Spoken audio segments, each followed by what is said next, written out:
Chapter 16 The Magic Art of the Great Humbug. Next morning, the Scarecrow said to his friends, "Congratulate me! I'm going to Oz to get my brains at last. When I return, I shall be as other men are." "I've always kind of liked you as you were," said Dorothy simply. "It's kind of you to like a scarecrow," he replied, "but surely you will think more of me when you hear the splendid thoughts my new brain is going to turn out." Then he said goodbye to them all in a cheerful voice and went to the throne room, where he rapped upon the door. "Come in," said Oz. The Scarecrow went in and found the little man sitting down by the window, engaged in deep thought. "I've come for my brains," remarked the Scarecrow a little uneasily. "Oh, yes, sit down in that chair, please," replied Oz. "You must excuse me for taking your head off, but I shall have to do it in order to put your brains in the proper place." "That's all right," said the Scarecrow. "You're quite welcome to take my head off, as long as it will be better one when you put it on again." So the wizard unfastened his head and emptied out the straw. Then he entered the back room and took up a measure of bran, which he mixed with a great many pins and needles. Having shaken them together thoroughly, he filled the top of the Scarecrow's head with the mixture and stuffed the rest of the space with straw to hold it in place. When he had fastened the Scarecrow's head on his body again, he said to him, "Hereafter you will be a great man, for I have given you a lot of brand new brains." The Scarecrow was pleased and proud of the fulfillment of his greatest wish, and having thanked Oz warmly, he went back to his friends.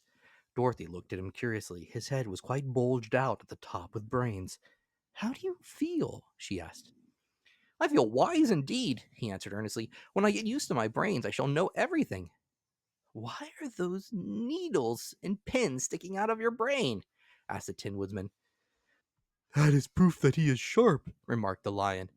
"I must go to Oz and get my heart," said the Woodman. So he walked to the throne room and knocked on the door.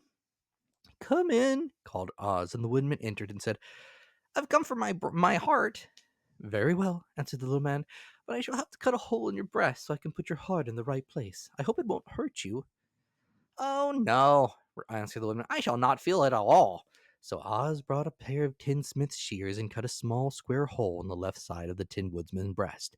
Then going to the chest of drawers, he took out a pretty heart made entirely of silk and stuffed with sawdust.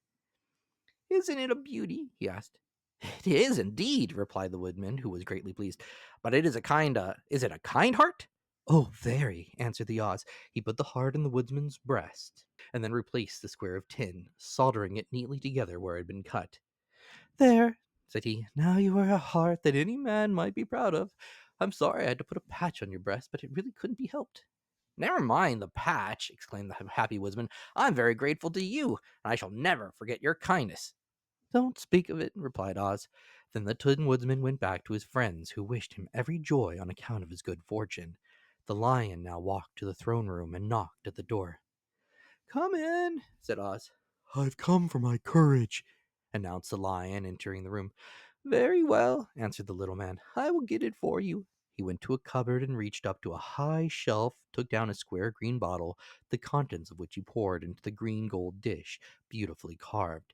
Placing this before the Cowardly Lion, who sniffed at it as if he did not like it, the wizard said, "Drink." "What is it?" asked the Lion. "Well," answered Oz, "if it were inside of you, it would be courage. You know, of course, that courage is always inside one, so this one really cannot be called courage until you have swallowed it. Therefore, I advise you to drink it as soon as possible." The Lion hesitated no longer, but drank till the dish was empty. "How do you feel now?" asked Oz. "Full of courage," replied the Lion, who went joyfully back to his friends to tell them of his good fortune. Oz, left to himself, smiled to think of his success in giving the Scarecrow and Tin Woodman and the Lion exactly what they thought they wanted. "How can I help being a humbug," he said, "when all these people make me do things that everybody knows can't be done?